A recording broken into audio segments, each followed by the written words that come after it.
नमस्कार साथियों, कैसे हो? पढ़ाई जोर शोर से चल रही है, लगे हुए हो?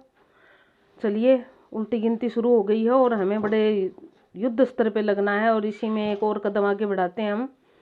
Previous year, PGT Hindi, TGT Hindi, सभी हिंदी वालों के लिए प्रश्नोत्तरी। और चलिए शुरू करते हैं। पहला प्रश्न है हमारा, आदिकाल के लिए बीजवपन काल नामकरण किसने दिया है? तो ये पहले भी आ चुका है, आदिकाल का बीजोपन काल। और आदिकाल को जो है ना सबसे ज़्यादा नाम दिए गए हैं। इसके लिए एक मैंने वीडियो बनाई थी, सारे काल विभाजन का, बड़ा विस्तार पूर्वक। अगर आप देखना चाहो तो, अगर समय लगे आपको और उसको देखना चाहो विस्तार पूर्वक, तो वहाँ से देख सकते हो आप यूट्यूब चैनल पे जाके। तो महावीर प्रसाद द्विवेदी जी इसका रहेगा, बिल्कुल सही उत्तर है। महावीर प्रसाद द्विवेदी जी ने इसको बीजवपन काल नाम दिया था, आदिकाल को। आदिकाल सबसे ज़्यादा विवादित काल रहा है हमारा। उसके बाद हिंदी साहित्य के इतिहास ग्रंथ, हिंदी साहित्य विमर्श इतिहास ग्रंथ का नाम है। के लेखक का नाम बताइए। वियोगी हरि सूर्यकांत त्रिपाठी, डॉक्टर हजारी प्रसाद देव, पदुमलाल पुन्नालाल बख्शी का है। बिल्कुल है, डी ऑप्शन बिल्कुल ठीक है इसका, पदुमलाल पुन्नालाल बख्शी ने ही लिखा है ये। उसके बाद अगले प्रश्न की तरफ बढ़ते हैं। देखियो, सूची से मूलन वाले जो प्रश्न होते हैं वो बड़े रोचक होते हैं। समय तो लगता है लेकिन बहुत ही रोचक होते हैं। एक और दो का मिलान करना है हमें। देखिए, आज ये मिलान करके देख लेते हैं इसको। आचार्य रामचंद्र शुक्ल जी ने वीरगाथा काल दिया था, एक का हम 2 से मिला देंगे। डॉक्टर हजारी प्रसाद द्विवेदी ने जो है आदिकाल दिया था, ये 4 से मिल जाएगा।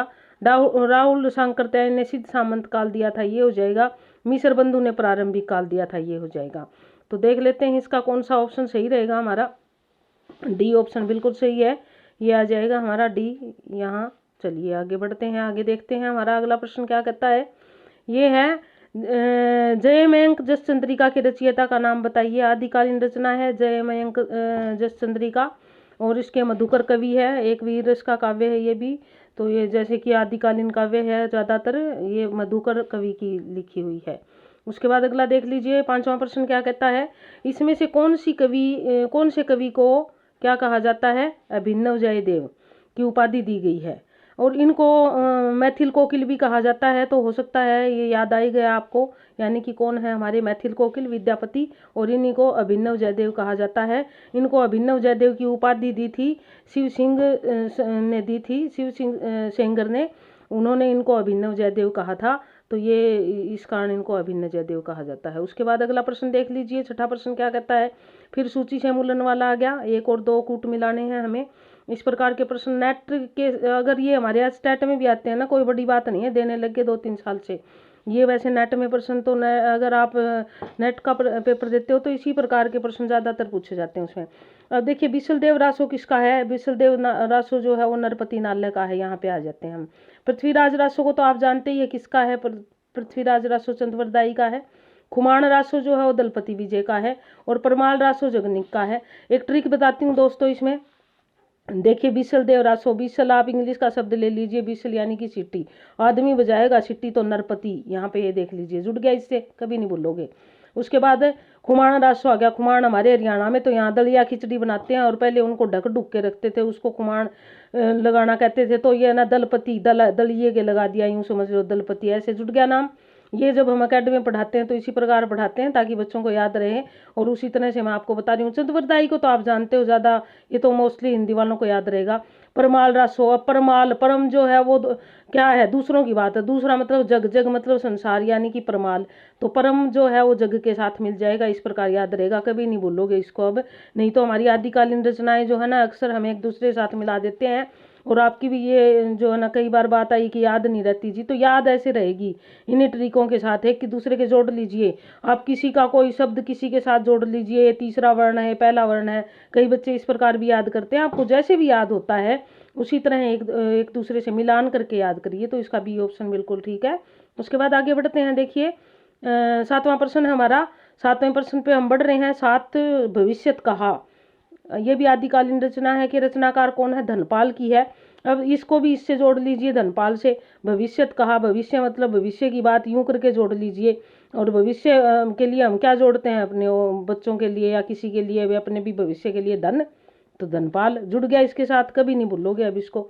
इस प्रकार करके याद करिए। चलिए अगले प्रश्न पे बढ़ते हैं। इससे पहले कि अगले प्रश्न पे बढ़े, उम्मीद है कि आपने लाइक और सब जो है ना शेयर कर दिया होगा, अपने साथ साथ दूसरों को भी लाभ दे रहे होगे आप। हमारे हिंदी के कैंडिडेट सबसे ज़्यादा क्वालिफाई होने चाहिए, जो देख रहे हैं वो तो कम से कम। तो इसके लिए हमें शेयर करना पड़ेगा और लाइक करोगे तो मुझे प्रोत्साहन मिलेगा, इसलिए लाइक का बटन जल्दी से लाइक पे दबाइए, उंगली रखिए और चलिए आगे बढ़िए। 8वां प्रश्न देखिए क्या कहता है। 8वां प्रश्न, कौन सा वीर गाथा काल की रचना नहीं? संदेश राशक, जय मयंक, जस चंद्रिका और अल्लाखंड सारी वीर रस की है, आदिकालीन रचनाएं हैं। भक्तमाल भक्तिकालीन है, ये हमारी जो है वो वीर रस की नहीं है, तो डी ऑप्शन बिल्कुल ठीक रहेगा इसका। उसके बाद अगले पे बढ़ते हैं, देखिए अगला प्रश्न क्या कहता है। फिर ये 1 में 4 प्रश्न है, ये हमारे लिए अच्छी खुशी की बात है, ये दुखी होने की बात नहीं है भाई। 1 में 4 आ जाते हैं, 1 में 4 आ जाते हैं, उससे तो बल्कि हमारे 1 के साथ 4 प्रश्न जो है वो कवर हो जाते हैं। तो देख लीजिए, इसको देख लेते हैं हम। शुद्ध अद्वैतवाद किसने दिया था? और अद्वैतवाद शंकरा, देखिए शुद्ध, ये सारे सीधे सीधे ही मिले हुए हैं। शुद्ध अद्वैतवाद वल्लभाचार्य जी ने दिया था, अद्वैतवाद शंकराचार्य का, विशिष्टाद्वैत रामानुजाचार्य का है, द्वैतवाद मध्वाचार्य का है। इनको भी याद करने की उसी तरह एक ट्रिक है, इसी तरह याद करोगे। अद्वैतवाद शंकराचार्य आदि गुरु है, तो अद्वैतवाद उनके साथ जोड़ दो। रामानुजाचार्य, अब राम जो है वो एक महापुरुष, वो क्या थे? पुरुषोत्तम थे, पुरुषोत्तम यानी कि विशिष्ट, तो विशिष्टाद्वाद इनसे जोड़ दो। वल्लभाचार्य, वल्लभ, अब यहाँ पर वल्लभ जो है वो श्री कृष्ण का नाम है, और यहाँ वल्लभाचार्य से उन्होंने जो न शुद्धिकरण पे बल दिया, लेकिन इनके नियम अलग अलग है। ये तो हम अपनी ट्रिक लगा रहे हैं भैया, ऐसे कर करके याद करेंगे। इस प्रकार याद कर करके जो है ना, इनको किसी न किसी चीज के साथ जोड़ के अगर करेंगे तो हम इनको अच्छे से कर पाएंगे। तो इसका ऑप्शन जो है हमारा सी बिल्कुल ठीक है। 1 2 3 4, हाँ ऐसे ही तो थे हमारे कूट जो जुड़े हुए थे वो, तो ये सी ऑप्शन रहेगा इसका बिल्कुल ठीक।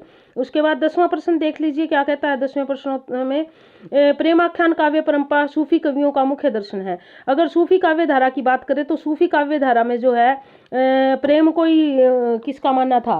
भगवान के पास जाने का एक साधन माना था, कि प्रेम के माध्यम से ही भगवान को पाया जा सकता है।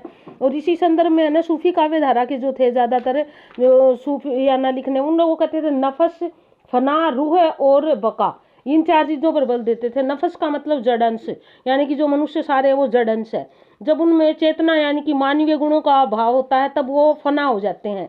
और फिर रूह है, जिसमें आत्मा में जो है परमात्मा का जब अक्स आ जाता है तो वो रूह में परिवर्तित होते हैं, और जब ईश्वर को प्राप्त कर लेते हैं तो बका का रूप धारण कर लेते हैं। इस प्रकार 4 उन्होंने सोपान दिए। अब इसी सूफी काव्य धारा की जो है ना आगे कई शाखाएं निकली, तो एक शाखा जो है वो तसव्वुफ को जो है इसका उद्देश्य मानती है, तो उसके अनुसार यहाँ जो दिए है उसमें से तो तसव्वुफ ही है, ए ऑप्शन रहेगा इसका। तो उसके बाद अगला प्रश्न देख लीजिए 11वां क्या कहता है। संतन को कहा सीख री सो काम, यह अभिकथन किसका है? यह कुंभन दास जी का। कुंभन दास जी ने कई ऐसे कथन लिखे हैं। देखिए एक काफी इंपॉर्टेंट था एक लाइन, अजगर करे न चाकरी, पंछी करे न काम, आपने सुनी होगी। तो वो इस प्रकार की जो न लाइनें इन्होंने काफी लिखी है संत ये कुंभन दास जी ने, तो सी ऑप्शन रहेगा इसका। उसके बाद अगला लगा दिए, अगला क्या है 12वां प्रश्न। गोस्वामी तुलसीदास ने रामचरितमानस की रचना किस संवत में की थी? संवत 1631 है दोस्तों, ध्यान देना इसकी तरफ, इस प्रश्न की तरफ।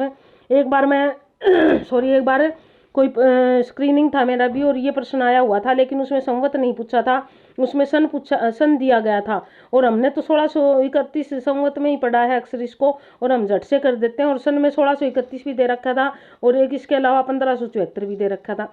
अब सही उत्तर तो 1574 था अगर सन की बात करें तो, लेकिन हमने तो 1631 पे लगा दिया, और जब गोला लगा दिया तब बाद में देखा तब तो जो ना लंका लुट चुकी थी। तो इसलिए ये ध्यान देने की जरूरत है। हमारा एक एक प्रश्न, एक एक नंबर हमारे लिए बहुत इंपॉर्टेंट है।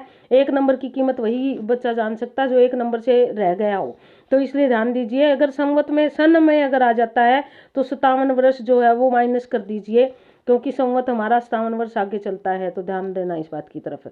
उसके बाद अगला देख लीजिए, अगला क्या है। सैयद इब्राहिम का कवि नाम क्या था? सैयद इब्राहिम, ये कई बार आता है। रसखान का मूल नाम क्या था? सैयद इब्राहिम, तो ये सी आ जाएगा। रसखान तो इन्होंने नाम इनकी रस भरी कविताओं को देख के, जब ये श्री कृष्ण की भक्ति में गीत गाते थे, पद्य लिखते थे, उनको देखकर लोगों ने इनको नाम रसखान दिया था कि ये तो रसों की खान है। रामचरितमानस में कुल कितने खंड है? 7 खंड है। पिछली वीडियो में मैंने बिल्कुल विस्तार पूर्वक आपको समझाए थे 7 खंड किस किस से संबंधित है। उत्तरकांड के बारे में शायद जिक्र था, उनके खंडों को कांड कहते हैं। अष्ट साहब के प्रमुख कवि नंददास किसके शिष्य थे? विठलनाथ के शिष्य थे। देखिए जो अष्ट साहब में 8 कवि थे 8 कैसे थे? 4 + 4, 4 तो विठलनाथ के थे और 4 जो है वो वल्लभाचार्य के थे। तो विठलनाथ के नंददास जो थे वो विठलनाथ के शिष्य थे। उसके बाद अगला देखिए, अवलो नसानी अब न सेहू पद में के रचयिता कौन है? तुलसीदास जी ने लिखी है ये, और तुलसीदास की कवितावली में से जो है ली गई है, +2 के सिलेबस में भी है ये, तो ये तुलसीदास की रचना है। उसके बाद अगला देख लीजिए, बहुत इंपॉर्टेंट है, बहुत बार आता है, केशव कहीं न जाई का कहिए। अब यहाँ पर जो है ना ये जब आता है तो ये जरूर आता है, और अक्सर हम इसी को कर देते हैं तो ये गलत हो जाता है।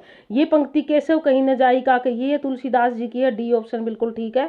उसके बाद अगला देख लीजिए, 18वां निम्नलिखित में से संत काव्य परंपरा के अंतर्गत नए आने वाले कवि का नाम बताइए। दादू, कबीर और नानक तीनों ही संत काव्य परंपरा के अंतर्गत आते हैं, क्योंकि ये जो है ना अपने आत्मज्ञान पर बल देते हैं, भाई आडंबरों का जो है वो खंडन करते हैं।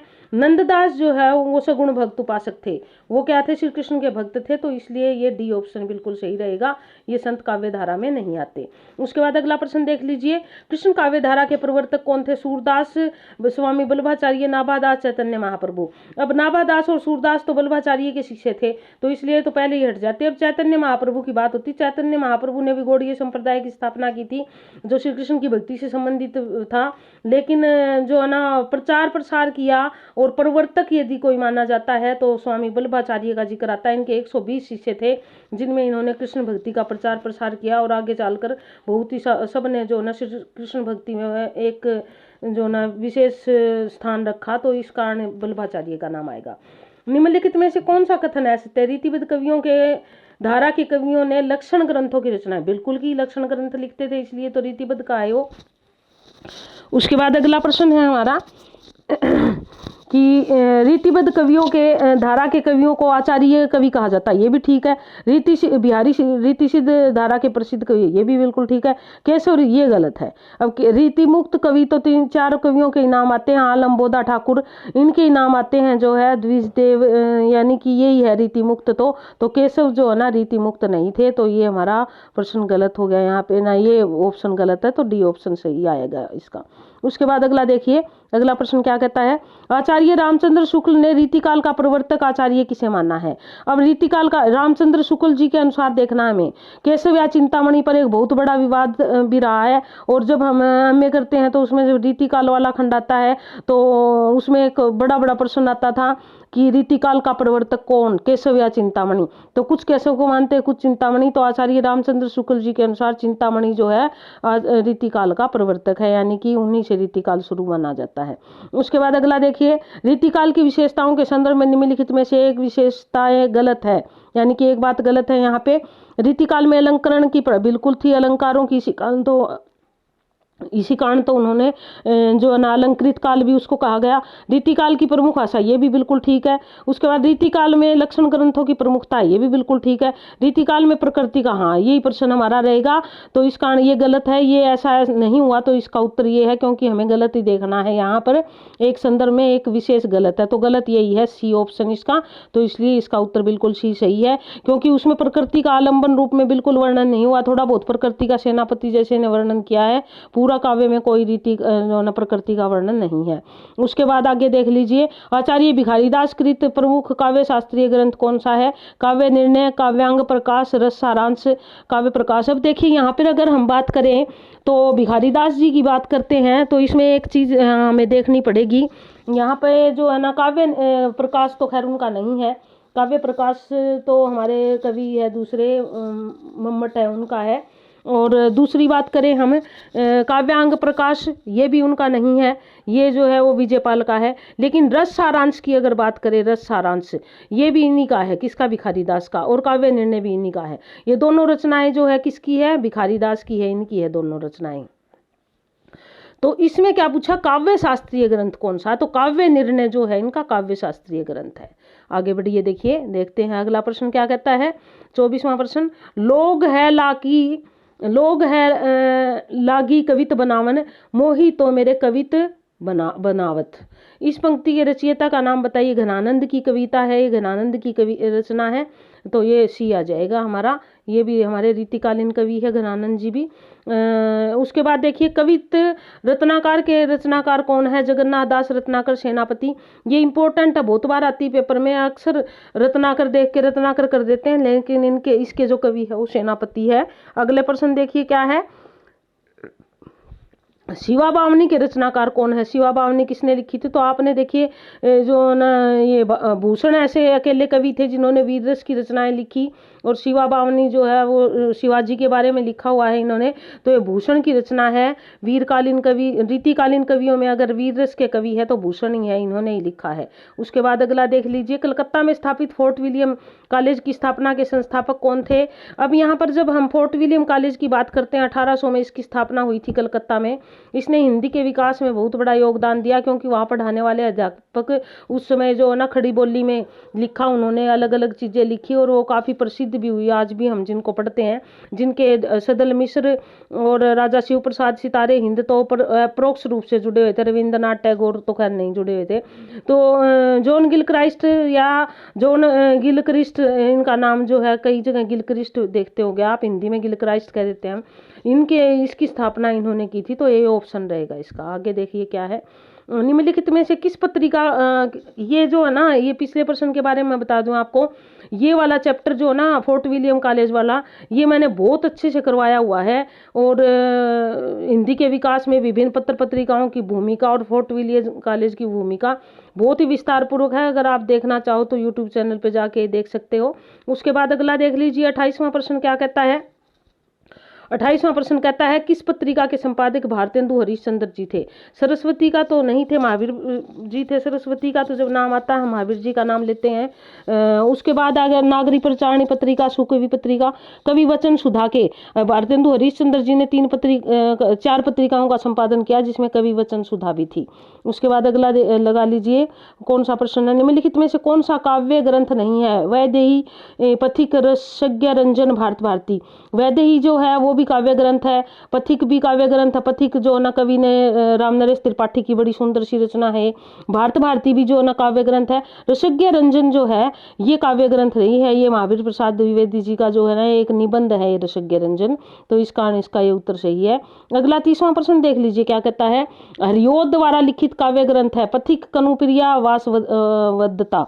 अब यहाँ पर जो है ना पथिक की तो बात अभी थोड़ी देर पहले हमने की थी। कनुप्रिया ये भी जो है इनका नहीं है, और चोखे चोपते हैं इनका, बिल्कुल ठीक है, ठीक। और वासवदत्ता जो है ये एक नाटक है, और ये सुबंधु कवि का लिखा हुआ है, तो इसलिए जो है ये भी नहीं है, तो इनका चोखे चोपते ही रहेगा। उसके बाद अगला देख लीजिए। अगला प्रश्न क्या कहता है। निम्नलिखित में कौन सी रचना महाकाव्य नहीं है? देखिए महाकाव्य, मुक्तक काव्य, चप्पू काव्य, इनके सबके अलग अलग नियम होते हैं। अब कामायनी महाकाव्य है जिसमें 7 से अधिक सर्ग होने चाहिए, नायक धीरोदात होना चाहिए। महाकाव्य की कुछ ऐसी कुछ नियम है। प्रिय प्रवास भी महाकाव्य, साकेत भी महाकाव्य। पल्लव जो है महाकाव्य नहीं है। पल्लव जो है वो किसने लिखा? ये पंत की रचना पल्लव। इसे जो छायावाद का मैनिफेस्टो भी कहा जाता है। और पल्लव में जो न नियम, सिद्धांत, कविता के छायावाद से संबंधित बातें पंत ने की है, तो पल्लव ये महाकाव्य की श्रेणी में नहीं आता। उसके बाद अगला देख लीजिए 32वां प्रश्न। जूही की कली कविता की किस संपादक ने अपने पत्र में बिना प्रकाशित किए वापस कर दी थी? जूही की कली जो थी वो किसकी थी? निराला की। और निराला ने जो है ना 1916 में सरस्वती पत्रिका में भेजी थी छपने के लिए, लेकिन महावीर प्रसाद द्विवेदी जी ने जो है ना उनकी रचनाओं में काफ़ी जगह ऐसे गोले लगा कर उसको वापस लौटा दी कि इतनी त्रुटियां हैं इसमें, ठीक करो इसको। और फिर वो निराला जी निराश हुए थे। बाद में महावीर जी से मिले, उन्होंने अपने पास बुलाया, उनको समझाया, फिर उसमें सुधार करके जो है महावीर जी ने स्वयं उसमें सुधार किए, और 1918 में वो है सरस्वती में प्रकाशित हुई थी। क्या जूही की कली उनकी रचना? किसकी? निराला की रचना। महावीर प्रसाद आएगा हमारे जो इस प्रश्न के अनुसार, तो इसका उत्तर महावीर प्रसाद है। उसके बाद देखिए अगला प्रश्न बहुत ही इंपॉर्टेंट पंक्ति है और कई बार आती है पेपर में भी। नारी तुम केवल श्रद्धा हो, विश्वास रजत नग पगत नग पलतल में। ये बहुत ही इंपॉर्टेंट पंक्ति है। किसकी है? प्रसाद की है। प्रसाद ने लिखी है। किससे है? कामायनी से ली गई है। उसके बाद अगला देख लीजिए अगला प्रश्न क्या कहता है हमारा 34वां, निम्नलिखित में से कौन सा कथन है? पंत को प्रकृति का सुकुमार कवि, बिल्कुल ठीक है। पल्लव पंत की रचना, ये भी ठीक है। लोकायतन महाकाव्य की, ये भी ठीक है। पंत भारतेंदु की, ये सही नहीं है, तो इसलिए इसका उत्तर ये रहेगा, ये गलत है। ठीक है, ये उत्तर है इसका, ये गलत होने के कारण, क्योंकि ऊपर कथन असत्य पूछा गया है हमारा, तो डी ऑप्शन रहेगा इसका। ठीक है, उसके बाद आगे बढ़ते हैं। कामायनी को छायावाद का उपनिषद किसने कहा था? अब ये तो हमारे जो न विद्वान है वो जो परिभाषाएं देते हैं, शांति प्रिय द्विवेदी ने कहा था। इंपॉर्टेंट है ये प्रश्न भी, किसको छायावाद का उपनिषद? कामायनी को, प्रसाद की कामायनी। छायावाद शब्द का सबसे पहले प्रयोग किसने किया था? अगर छायावाद की बात करें तो अपना एक लेख लिखा था और उसमें छायावाद शब्द का प्रयोग किया था मुकुटधर पांडे ने। उन्होंने सबसे पहले छायावाद शब्द का प्रयोग किया था। तो एक जो ना शारदा पत्रिका निकलती थी, उसमें इन्होंने एक लेख छापा था 1918 में, और उसमें लिखा था इन्होंने छायावाद शब्द का सबसे पहले प्रयोग किया था। ये ऑप्शन मुकुटधर पांडे सही रहेगा इसका। उसके बाद आगे देख लीजिए, अगला प्रश्न क्या कहता है? गीतिका के रचनाकार का नाम? गीतिका, परिमल, नए पत्ते, ये जो है हमारे किसके? निराला की रचना है, तो निराला की है। उसके बाद फूल नहीं रंग बोलते हैं के रचनाकार का नाम बताइए। केदारनाथ अग्रवाल की रचना है। केदारनाथ अग्रवाल जी को हमने लेखक परिचय में पढ़ा है, तब ये रचना आई थी और मैंने कहा था इसको बड़े अच्छे से याद करना है। उसके बाद अगला देख लीजिए, निराला की कविता राम की शक्ति पूजा पर किस रचना का सर्वाधिक? राम की शक्ति पूजा में के सिलेबस में थी, और उस पर यदि प्रभाव की बात करें हम तो कृतिवास रामायण का सबसे अधिक प्रभाव रहा है, उसमें डी ऑप्शन बिल्कुल सही रहेगा इसमें। उसके बाद अगले देखिए, निशा निमंत्रण के रचनाकार कौन है? निशा निमंत्रण की, ये जो है ना हरिवंश राय बच्चन की रचना है निशा निमंत्रण। उसके बाद अगला प्रश्न देख लीजिए क्या कहता है? मुक्तक छंद के प्रणेता किसे कहते हैं? अब आपने ये बात तो बार बार सुनी भी होगी, पढ़ी भी होगी। मुक्तक छंद के प्रणेता जो है ना सूर्यकांत त्रिपाठी निराला को माना जाता है, जिसके कारण उनको अपने जीवन में काफी उपेक्षा का शिकार भी होना पड़ा, और उनके छंद को केचुआ छंद जैसे अलग अलग इस प्रकार के नामों से संबोधित भी किया गया।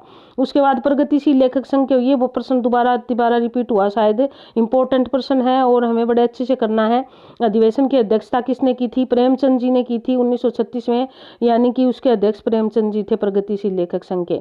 निम्नलिखित में से कौन सा कवि दूसरा सप्तक का कवि नहीं में सम्मिलित नहीं है? यानी कि देखिए, तार सप्तक, दूसरा सप्तक, तीसरा सप्तक, चौथा सप्तक, इस प्रकार सप्तक निकले थे। सबके संपादक जो थे वो अज्ञेय जी थे, और साथ साथ कवियों की या कवित्रियों की उसमें रचनाएं छपी थी। तो भवानी प्रसाद दूसरा सप्तक का है। शकुंतला, ये शकुंत नहीं है, शकुंतला है। शकुंतला माथुर, शमशेर बहादुर सिंह, ये सारे दूसरे सप्तक के तीनों कवि है। मुक्तिबोध जो है वो दूसरे सप्तक का कवि नहीं है, डी ऑप्शन बिल्कुल ठीक रहेगा। देखिए साथियों, मैं एक बात बताना चाहती हूँ, कल कोशिश करूंगी कल ही डल जाए, अन्यथा परसों तो अवश्य डाल दूंगी। एक छोटी सी वीडियो डालूंगी जिसमें सारे सप्तक कवि को एक ट्रिक के द्वारा आप कैसे याद रख सकते हो। भारतेंदु के 10 कवि और द्विवेदी के 10 कवि, और थोड़े से जो है ना काव्य दोष के बारे में आपको बताऊंगी, क्योंकि कुछ हमारे साथियों की ये है कि मैडम थोड़े काव्य दोष बता दो, कभी पेपर में ना आ जाए। वैसे तो काव्य दोष कम आते हैं, लेकिन एक आधा प्रश्न आ जाए, पीजीटी वालों में संभावना ज्यादा है, आ सकता है। तो छोटी छोटी सी बातें हैं, कोई ज्यादा लंबी चौड़ी बात नहीं है, वो बता दूंगी आपको। तो देखते रहिए, बने रहिए आप साथ में, और उम्मीद है कि लाइक आप करते ही रहते हैं। लाइक करके वीडियो आगे से आगे पहुंचाओ, शेयर करो, ताकि सबको इसका लाभ मिल सके, यही मेरा उद्देश्य है। चलिए आगे बढ़िए।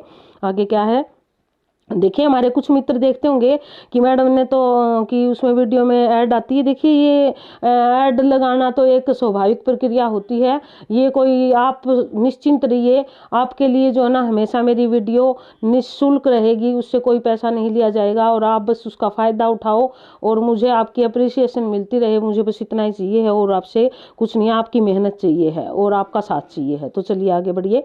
तार सप्तक का प्रकाशन कब हुआ था? तार सप्तक जो है 1943 में निकला था, जिसमें 7 कवियों की रचनाएं छपी, और जो है ना आगे इसके संपादक थे। तो ये निकला 1943 में, ध्यान रखिए। उसके बाद अगला देखिए, अगला प्रश्न क्या कहता है हमारा? चौथा सप्तक में संकलित कवित्री जो है, चौथा सप्तक 1976 के आसपास निकला है, शायद 74 या 76 है, कुछ ऐसा है। तो उसमें जो है क्योंकि तीसरे और चौथे में काफ़ी अंतर है, तो इसलिए चौथे सप्तक के बारे में तो कई लोगों का संशय होता है, लेकिन निकला है वो भी। तो सुमन राजे इसकी कवित्री है, बिल्कुल बी ऑप्शन बिल्कुल सही रहेगा इसका। उसके बाद अगला देखिए, अज्ञेय की रचना कुरुक्षेत्र तो नहीं है, रामधारी सिंह की दिनकर की है। ओंकार, पवनदूत, हरि घास पर सन भर, ये जो है बावरा हेरी है घास पर सन भर, ये एमए के सिलेबस में भी थी हमारी। तो ये अज्ञेय की रचना है। हीरानंद सच्चिदानंद वात्स्यायन अज्ञेय। उसके बाद अगला देखिए, अगला प्रश्न क्या कहता है? संसद से सड़क तक के रचनाकार कौन है? धूमिल मुक्तिबोध सर्वेश्वर दयाल सक्सेना लीलाधर जगूड़ी। अब यहाँ पर जो है ना धूमिल सुदामा पांडे धूमिल है इनका पूरा नाम। संसद से सड़क तक उनकी एकमात्र रचना थी जो उनके जीवन काल में प्रकाशित हुई थी और उनसे उनको काफी प्रसिद्धि मिली थी, चर्चाओं में भी रहे थे, आलोचनाओं का भी शिकार हुए थे कुछ हद तक। और उसके बाद जो है ना इनकी जो रचना छपी, इनको जो साहित्य अकादमी पुरस्कार मिला, कल सुनना मुझे पे, वो बाद में मिला और वो बाद में छपी थी। उसके बाद है धूमिल की किस काव्य कृति पर साहित्य अकादमी पुरस्कार मिला, ये कल सुनना मुझे, अभी बताया मैंने, इस पर इन्हें साहित्य अकादमी पुरस्कार मिला उनकी मृत्यु के बाद। उसके बाद अगला प्रश्न देख लीजिए, हिंदी का प्रथम पत्र उदंत मार्तंड प्रकाशित होता था, ये कलकत्ता से प्रकाशित होता था, ये साप्ताहिक पत्र था, इस बारे में हमने पहले भी बात की है। ये जो है जनवरी 1926 को प्रकाशित हुआ था और दिसंबर 1927 को इसको बंद कर दिया था, ये पहले भी बात हो चुकी है अगर वीडियो देखी है तो आपने। उसके बाद अगला देखिए, नासिकेतोपाख्यान के लेखक कौन है? अब इनके लेखक की यदि बात होती, वही पीछे हमारा फोर्ट विलियम कॉलेज आया था उससे जुड़े हुए सदल मिश्र जो है वो इसके लेखक है। डी ऑप्शन बिल्कुल सही है यहाँ पे। उसके बाद अगला देखिए, निम्नलिखित में से किस उपन्यास का कथानक भारत पाकिस्तान विभाजक आधारित नहीं है? अब झूठा भी भारत पाकिस्तान, झूठा सच जो है ये भी भारत पाकिस्तान पे है, तमस भी, आधा गांव भी, ये सारे तीनों जो है भारत पाकिस्तान विभाजन पे है। कर्म भूमि नहीं है, ये प्रेमचंद का उपन्यास है कर्म भूमि, ये उन पे आधारित नहीं है। उसके बाद अगला देखिए, 52वां प्रश्न क्या कहता है? आचार्य रामचंद्र शुक्ल द्वारा लिखित 11 वर्ष का समय किस विधा के अंतर्गत आता है? यह 11 वर्ष का समय एक कहानी है जो पहली कहानी की दौड़ में भी शामिल है। 11 वर्ष का समय प्रौढ़ कहानी मान के कुछ लोग इसको भी पहली कहानी मान रहे हैं।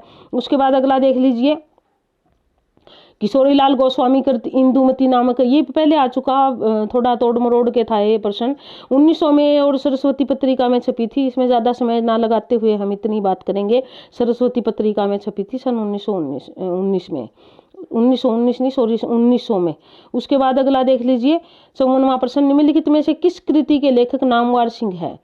नामवर सिंह की रचना आलोचना और काव्य, दूसरी परंपरा की खोज, आस्था और सौंदर्य, भाषा और समाज।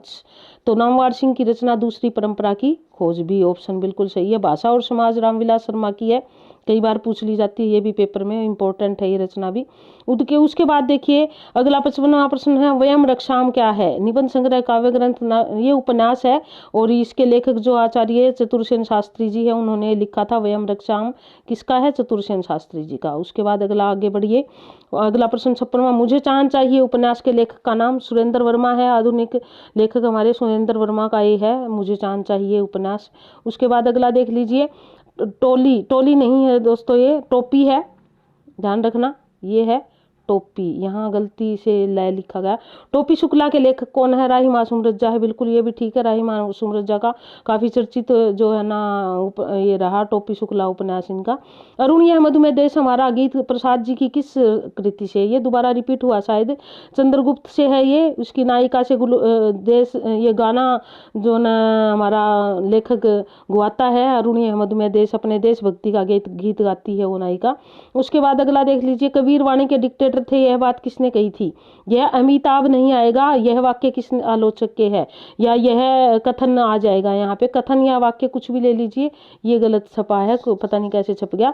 डॉक्टर राम कुमार वर्मा, डॉक्टर हजारी प्रसाद द्विवेदी ने कहा वाणी के डिक्टेटर किसको? कबीर को। ये इंपॉर्टेंट है, इसको अच्छे से याद कर लो। यानी कि आगे देखिए अगला प्रश्न क्या कहता है, सूरदास किस उपन्यास का पात्र है? अब यहाँ पर ये सारे जो ना उपन्यास किसके हैं? मानस का हंस छोड़ के गबन, कर्म भूमि और रंगभूमि तीनों जो है वो किसके हैं? ये है प्रेमचंद जी के। अब रंगभूमि का पात्र है, देशभक्ति से संबंधित है, सूरदास एक चर्चित पात्र है और ये रंगभूमि का पात्र है। तो आगे देखिए आगे क्या कहता है, रामवृक्ष बेनीपुरी द्वारा लिखित गेहूं बनाम गुलाब में गुलाब किसका प्रतीक है? अब गेहूं और गुलाब ये जो ना प्रगतिवाद से संबंधित जो ना यहाँ पर ये लेख था, निबंध था, और इसमें गुलाब जो है वो पूंजीपतियों का प्रतिनिधित्व करता है। उसके बाद अगला देखिए, निम्न में कौन सा कथाकार नहीं है? कृष्णा सोबती कहानी लिखती है, बिल्कुल ममता कालिया भी, मृणाल पांडे भी, निर्मला जैन जो है वो कथाकार नहीं है। उसके बाद अगला देख लिए, हानुस नाटक के रचनाकार बताइए। हानुस नाटक भीष्म साहनी जी ने लिखा है, काफी चर्चित नाटक रहा है हानुस। उसके बाद अगला देखिए, त्रिवेणी में किन तीन महान कवियों की समीक्षा प्रस्तुत की है? त्रिवेणी, ये इंपॉर्टेंट इंपॉर्टेंट है, ये आप जो है ना अच्छे से याद कर लो। जायसी, सूर, तुलसी, इन त्रिवेणी, इन तीनों की बात की गई है, इनकी समीक्षा, तुलनात्मक समीक्षा की गई है तीनों की, जायसी, तुलसी और सूर की। उसके बाद अगला प्रश्न क्या कहता है, राजा निर्बसिया, ये भी इंपॉर्टेंट है। राजा निर्बसिया किसकी रचना है? कमलेश्वर की रचना है। कमलेश्वर जो हमारी कहानी आंदोलन से जुड़े हुए हैं, इनका नाम कमलेश्वर जी का सारिका पत्रिका के संपादक रहे और नई कहानी से जो ना आंदोलन से जुड़े रहे, तो कमलेश्वर की रचना राजा निर्बसिया। निठल्ले की डायरी बहुत ही इंपॉर्टेंट है दोस्तों, ये जब मैं लेखक परिचय करवा रही थी तब भी मैंने बात की थी। निठल्ले की डायरी याद कर लेना। हरिशंकर परसाई की है। हरिशंकर परसाई जी को हमने जो ना प्रेमचंद के फटे जूते नौवीं का एक पाठ था, उसके माध्यम से हमने हरिशंकर परसाई जी की जो रचनाएं अच्छे से की थी। उसके बाद अगला देख लीजिए, अगला प्रश्न क्या कहता है, निम्नलिखित नाटक जयशंकर प्रसाद द्वारा स्कंदगुप्त, चंद्रगुप्त और ध्रुव स्वामिनी तीनों इनके प्रसाद के, करबला इनका नहीं है, करबला प्रेमचंद का है। तो इस प्रकार ये करबला जो है इनका नहीं होगा प्रश्न, ये उत्तर ये रहेगा। उसके बाद अगला देख लिया, अरे यायावर याद रहेगा किस विधा की रचना है? ये एक यात्रा वृत्तांत है, किसका है ये भी ध्यान रखना आप, किसका अरे यायावर याद रहेगा? अज्ञेय की रचना है, ये एक यात्रा वृत्तांत है। उसके बाद अगला देख लीजिए 69% क्या कहता है, कौन सा रेखा चित्र महादेवी वर्मा का नहीं है? अतीत के चलचित्र उन्हीं का है, स्मृति की कड़ियां, पथ के साथी सारे उनके हैं। पथ के साथी जो है संस्मरण और रेखा चित्र है। स्मृति की रेखाएं जो है वो महिलाओं से आधारित जो लेख इसमें ज्यादा लिए गए हैं। अतीत के चलचित्र, मंटो मेरा दुश्मन, ये उनका नहीं है, तो डी ऑप्शन रहेगा इसका, बिल्कुल ठीक है डी। उसके बाद अगला देख लीजिए, सूची में लाने वाला फिर आ गया हमारा क्या भूलूं क्या याद करूं, हरिवंश राय बच्चन की क्या है, ये आत्मकथा है। तो ये हमारा, एक मिनट भाई, इसको ऐसे कर लेते हैं और इसको ऐसे कर लेते हैं। हाँ जी, क्या भूलूं क्या याद करूं, ये क्या है? ये एक आत्मकथा है, किसकी? हरिवंश राय बच्चन की।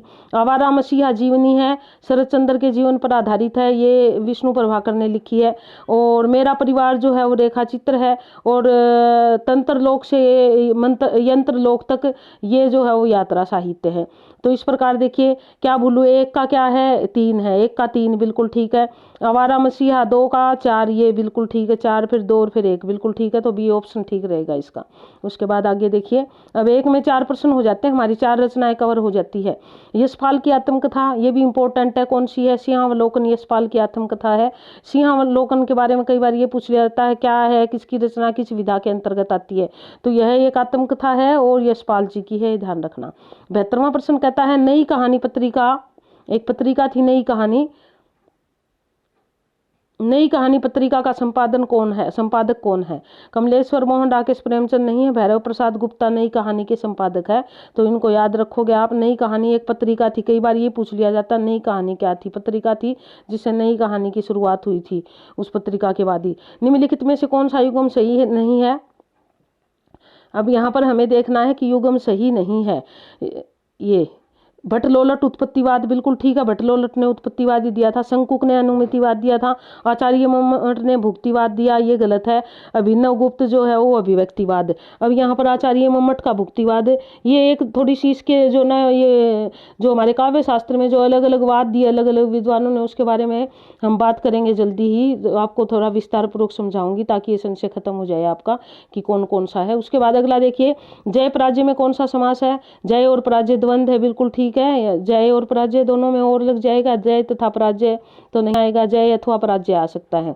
भारवी द्वारा रचित किरातार्जुन यम का प्रधान रस कौन है? तो ये कीर्ति और अर्जुन का जो है ना युद्ध दिखाया है, इसमें जब युद्ध की बात आती है तो कौन सा रस आता है? वीर रस आता है। उसके बाद अगला देख लीजिए, श्री हर्ष चरित नैषधीय, श्री हर्षचरित नैषधीय चरित में किस रीति की प्रधानता? पांचाली, वैदर, बी गोड़ी और प्रसाद। ये कल मैंने आपको अच्छे से रीतियों के बारे में बताया था, कौन सी वीर की है, कौन सी माधुर्य की है, कौन सी ओज की है। तो वो ये वैदर बी रीति जो है उसका प्रयोग हुआ है उसमें। उसके बाद अगला देखिए, पंचवटी शब्द में प्रयुक्त, ये तो कहने की बात नहीं है, जिसका पहला पद संख्यावाचक होता है उसका समास कौन सा होता है? द्विगु समास होता है। उसके बाद अगला देखिए, सुंदर है विहंगम, सुंदर सुंदर मानव तुम सबसे सुंदरतम। अब यहाँ पर इसमें एक मैंने काव्य दोष दोष की बात कही थी, 10 से 12 काव्य दोष की अक्सर हम बात करते हैं। 3 प्रकार के होते हैं वैसे तो काव्य दोष, और उनको आगे फिर 12-13 भागों में बांटा गया है। तो काव्य दोष यहाँ पे दिया गया है, दिक्पद तव दोष है, प्रीत तो दुष्प्र। अब यहाँ पर देखिए सुंदर, सुंदर और सुंदरतम, क्या जरूरत है इनकी बार बार इसका प्रयोग करने की? एक बार होके भी हो सकता था, और इसको बार बार प्रयोग करके दिखाना, ये जब बिना मतलब इस प्रकार के शब्दों का प्रयोग होता है तो उसको कहते हैं अधिक पद तव दोष, वो इसमें अधिक पद तव दोष है। उसके बाद 79 का ले लीजिए, फाड़ी नखन सब आंतड़ी, आंतड़ी ने रुधिर मवाद निकारी, लेपती अपने मुख पे हर्षी प्रेतगन नारी। उपयुक्त पंक्तियां कौन सा अलंकार? अब आप इसको पढ़ के देखिए, इसको पढ़ के हमें कैसे भाव उत्पन्न होते हैं। इसको एक जगह देखिए, ये यहाँ पे जो दिया है, इसने क्या दिया है,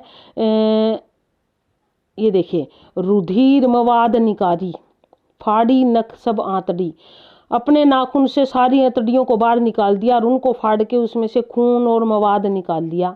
लेपती अपने मुख पे, और उसको अपने मुख पे लेप कर, यानी कि उसका लेप अपने मुख पे करके, हर्षी प्रेतगन नारी, और कहते हैं प्रेत रूपी नारी इस प्रकार प्रसन्न हो उठी।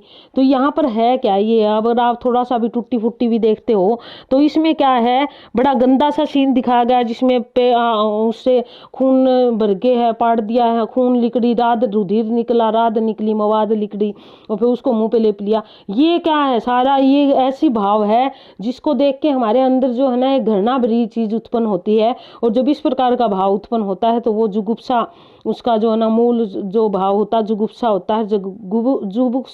जुगुप्सा मूल भाव होता है। तो हमारा रस कौन सा होता है? विभत्स रस होता है। तो रस अगर पूछा जाए तो विभत्स है, और भाव जो है वो जुगुप्सा है। तो इसलिए इसका बी आएगा, ना कि निर्वेद। निर्वेद तो शांत भाव होता है, उसमें निर्वेद कैसे आ जाएगा इसमें। उसके बाद अगला देख लीजिए, अजऊ तरियो न रहियो श्रुति सेवन एक रंग में अलंकार बताइए। अब अजऊ तरियो ही रहो श्रुति सेवन एक रंग, इस पंक्ति के जो ना अपने आप में 2 अर्थ निकलते हैं, इस कारण इसका श्लेष अलंकार होता है। उसके बाद अगला देख लीजिए, नाट्य शास्त्र के प्रणेता कौन है? नाट्य शास्त्र के प्रणेता भरत मुनि जी है, जिनमें नाट्य शास्त्र में उन्होंने रस को प्रतिपादित किया था। रस के सिद्धांत के विभावानुभावा रस, ये वाला आ गया आगे, विभावानुभावा व्यभिचारी संयोग आदर रस निष्पत्ति, ये इन्होंने भरत मुनि ने सिद्धांत दिया था नाट्य शास्त्र में ही। तो भरत मुनि का है ये लाइन, इस लाइन को अच्छे से याद कर लो, कई बार पूछ ली जाती है ये लाइन। उसके बाद अगला प्रश्न है, कुवलयानंद के रचयिता कौन है? भामह दंडी पंडित जगन्नाथ अप्पय दीक्षित। बिल्कुल अप्पय दीक्षित की है कुवलयानंद। सॉरी। उसके बाद आगे बढ़िए, अगला प्रश्न कहता है, दरग अरुझत टूटत कुटुम जुरत चतुरचित प्रीति, प्रति गांठ दुर्जन ही दई नई यह रीति में कौन सा अलंकार है? अब यहाँ पर दरग झरझट टूटत कुसुम जुरत चतुरचित प्रीति गांठ, अब आंखों से टूट गए और वो झड़ गए और फिर वो प्रीति होगी उनसे, ऐसा कैसे हो सकता है? जब बिना कारण के कार्य दिखाया जाता है तो असंगति अलंकार होता है। बिल्कुल ठीक दिया है इसमें। उसके बाद अगला देख लीजिए, आचार्य मम्मट ने काव्य गुण माने हैं। आचार्य मम्मट के अनुसार 3 प्रकार के काव्य गुण हैं। कौन कौन से? प्रसाद, शांत और माधुर्य। अगला देखिए, अगला प्रश्न क्या कहता है हमारा, प्रश्न नंबर 86 यानी कि 86। किस छंद के प्रथम तथा तृतीय चरण में 12-12 मात्राएं आती है एवं द्वितीय और चतुर्थ चरण में 7-7? 12 + 7 यानी कि क्या होगी 19। एक चरण में जो है 19 मात्राएं होती है। तो ये मैंने छंद की एक वीडियो बनाई हुई है बड़े अच्छे से, मेरे चैनल पे जाके आप देख सकते हो, छंद समझ सकते हो। लगभग 12-14 छंद जो इम्पोर्टेंट है वो समझा रखे हैं, कैसे उनकी पहचान करोगे आप। तो वैरवही छंद है ये, बिल्कुल ठीक है, बी ऑप्शन इसका। और अंत में इसके एक जगण होता है, यानी कि एक छोटा एक बड़ा और फिर एक छोटा, ये इसकी एक जो है ना खास यति, इसकी गति यति का नियम है। उसके बाद अगला देख लीजिए, अगला प्रश्न क्या कहता है हमारा, गद्य पद्य मिश्रित काव्य को कहते हैं, यानी कि जिसमें गद्य और पद्य दोनों चीजें मिश्रण करके लिखा गया हो उसको चप्पू काव्य कहते हैं। हमारा एक वेद भी है, आपने अगर ध्यान हो तो उसको भी जो है गद्य पद्य मिश्रित गद्य काव्य वाला वेद भी कहते हैं उसको। निर्वेद स्थायी भाव है। निर्वेद किसका स्थायी भाव है? शांत रस का स्थायी भाव है। रौद्र रस जो है वो इसका स्थायी भाव, रौद्र रस तो रौद्र रस का स्थायी भाव क्या है? क्रोध। करुण रस का स्थायी भाव क्या? शोक। और भयानक रस का स्थायी भाव क्या है? भय। ये रस की मैंने बड़े अच्छे से डिटेल में वीडियो बना के डाली हुई है, आप देख सकते हो। रस आपको बड़े अच्छे से समझ आएंगे, इजी वे में समझा रखे हैं। करुण के रस राज तव की प्रतिष्ठापना किस ग्रंथ द्वारा की गई? उत्तर रामचरितमानस, रामचरितम में, उत्तर रामचरितम में इसकी की गई है, करुण के रस राज तव की। उसके बाद अगला देखिए, न कांतापि निर्भूषणम विभाति वनिता मुखम, ये परिभाषा किसने दी?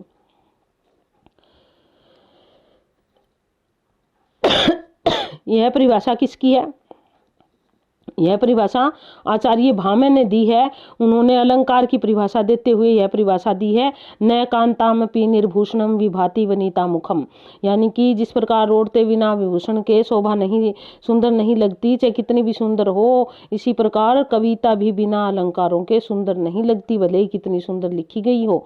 उसके बाद कहता है, हिंदी भाषा के उद्भव और विकास का सही क्रम क्या है? अब यहाँ सही क्रम की बात करें, पहले संस्कृत थी, फिर पाली, फिर प्राकृत, फिर अपभ्रंश, फिर शौरसैनी, फिर पश्चिमी हिंदी, खड़ी बोली। बिल्कुल ठीक है, ये एक ऑप्शन ही सही रहेगा इसका, बिल्कुल सही है एक ऑप्शन। उसके बाद देखिए अगला 92वां प्रश्न क्या कहता है हमारा, देवनागरी लिपि का विकास किससे हुआ था? ब्रह्मी लिपि से हुआ था। इसके लिए ना मैंने एक ऐसे कोष्ठक से बना के ऐसे एक सुंदर सी वीडियो डाली हुई छोटी सी, और उसमें जो ना पहले ब्रह्मी से फिर ये कौन निकली, फिर उससे कौन निकली, उससे कौन निकली, ऐसे कर करके समझा रखा है। आप अगर चाहो तो वहां से देख सकते हो, बड़े सुंदर से तरीके से। सीधी नहीं आई ब्रह्मी से, किस प्रकार विकसित होके आई ये दिखाया है उसमें। उसके बाद अगला प्रश्न है हमारा 93वां प्रश्न, अवधि किस उपभाषा की उपबोली है? अवधि जो है वो पूर्वी की है, अवधि, बघेली और छत्तीसगढ़ी, ये तीनों पूर्वी हिंदी की बोलियां हैं। उसके बाद बिहारी की जो है हमारी, राजस्थानी की 3 बिहारी की, 4 राजस्थानी की और पश्चिमी हिंदी की 5 बोलियां हैं। उसके बाद अगला देख लीजिए, निम्नलिखित शब्दों में पुल्लिंग शब्द का चयन कीजिए। जब इस प्रकार की जड़ वस्तुएं आती है उसमें स्त्रीलिंग और पुल्लिंग छांटना थोड़ा सा हमारे लिए मुश्किल हो जाता है। सूची पत्र, किताब, किताब रखी है, गंगा बहती है, जो न सांसद लगी हुई है, तो सूची पत्र जो है यहाँ पे क्या है, हमारा पुल्लिंग शब्द है। सूची पत्र लिख दिया, सूचीबद्ध कर दिया, इस प्रकार कहेंगे हम, तो ये ए ऑप्शन रहेगा इसका। उसके बाद आगे देखिए हमारा क्या है, 95वां प्रश्न क्या कहता है? 95वां प्रश्न, निम्नलिखित में से किस शब्द में उपसर्ग है?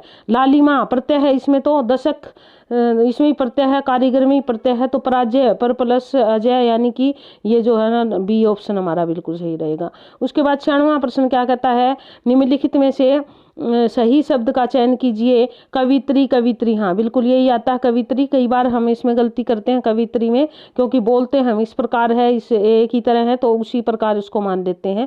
उसके बाद 97वां प्रश्न देख लीजिए, निम्नलिखित में सही वाक्य चुनिए। श्री कृष्ण के अनेकों नाम है, अनेकों नहीं होता, जब शब्द अनेक का प्रयोग होता तो अनेक ही होता है। आपका पत्र शायद धन्यवाद मिला, ये भी सही नहीं है। बंदूक है, ये शस्त्र नहीं है, तो श्री कृष्ण के अनेक नाम है, सी ऑप्शन बिल्कुल ठीक रहेगा इसका। उसके बाद 98वां, प्रत्यक्ष का विलोम क्या है? प्रत्यक्ष का विलोम परोक्ष, प्रत्यक्ष मतलब सामने, परोक्ष मतलब शाखों के परे। उसके बाद 99वां प्रश्न, इसमें से वर्तनी की दृष्टि से शुद्ध शब्द है उज्जवल, गलत है, ये एक जय पूरा आया है।